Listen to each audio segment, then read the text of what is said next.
ఆటలో గెలుపు ఉంటే ఉండవచ్చేమో కానీ ఓటమి లేదు, మలుపు ఉందని గుర్తుంచుకో.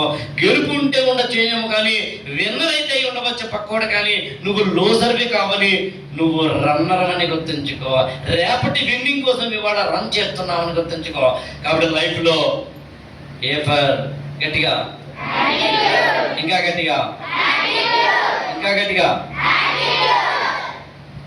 మన వాలంటీర్లు ఎవరైనా చెప్పండి, మేము గట్టిగా అల్లరి చేస్తుంటే తగ్గిస్తాం.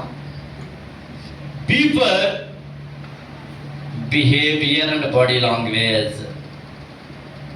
ఇందాక నా అబ్బాయి కార్డు ఊపుతున్నాడు, ఇంకెప్పుడు ఊపుతూనే ఉన్నాడు.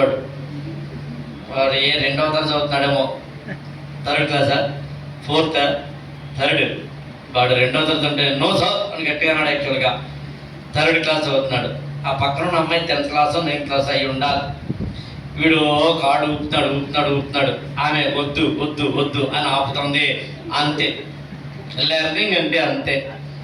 బెస్ట్ బాడీ లాంగ్వేజ్ ఏర్పరచుకోండి పిల్లలారా. ఎలా ఎలా మాట్లాడాలో, ఎలా నడవాలో, ఎలా పరిగెత్తాలో నేర్చుకోండి. సరే, అది ఇంటర్వ్యూ హాల్లో ఉపయోగపడుతుందా, జీవితానికి ఉపయోగపడుతుందా పక్కన పెడతాం, కానీ ముందైతే నేర్చుకోండి. ఎవరితో ఎప్పుడు ఎక్కడ ఎంతలా మాట్లాడాలో నేర్చుకోండి. ఎవరితో ఎప్పుడు ఎక్కడ ఎంతలాగా దూరంగా నిలబడాలి, దగ్గరగా నిలబడాలి నేర్చుకోండి. ఎవరికి షేక్ హ్యాండ్ ఇవ్వాలి, ఎవరికి షేక్ హ్యాండ్ ఇవ్వకూడదు నేర్చుకోండి. ఎవరికి టచ్ చేయంతలా నిలబడాలి, ఎవరికి టచ్ కాకుండా నిలబడాలి నేర్చుకోండి. ఇంతకనే చెప్పాల్సిన అవసరం లేదు. మొత్తం మీద మాత్రం best body language and behaviour నేర్చుకోండి. గట్టిగా వాడు వద్దనంత వరకు మనం గట్టిగా అల్లరి చేయొచ్చు. సి 3వది కదా, సి ఫర్ కమ్యూనికేషన్ స్కిల్స్. బాగా మాట్లాడండి. అందరికీ ఇక్కడ నిలబడి ఉపన్యాసాలు ఇవ్వడం చేత కాకపోవచ్చు, అందరికీ ఇలా మైక్ పట్టుకొని మాట్లాడటం చేత కాకపోవచ్చు. వచ్చే నష్టమేం లేదు. అందరూ మైక్ పట్టు మాట్లాడాల్సిన అవసరం లేదు. ఇందాక అక్కడ మీకు ప్రజెంటేషన్ చేసినప్పుడు మీరు గమనించారో తెలీదు, రికార్డ్ అయింది. ఇంకోసారి వెనక్కి తెలిసి చూడండి.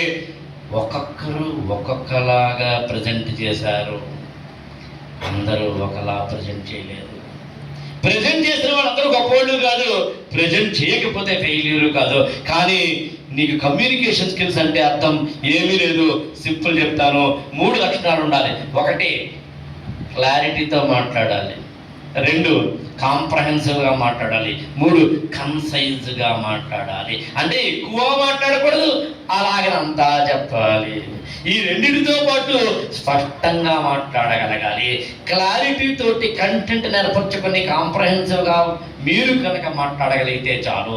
ఎప్పుడైనా ఇలాంటి చోట అవకాశం వస్తే అడుగులు ముందుకేసి నేర్చుకోవడము, నేర్పడము, మాట్లాడటము చెయ్యండి. నెక్స్ట్ ఏంటి? గట్టిగా. మీకు ఒక ఆఫర్ ఇస్తున్నాను. మీరు గట్టిగా చెబితే వెంటనే వదిలేస్తాను, లేదా 2 వరకు మాట్లాడతాం.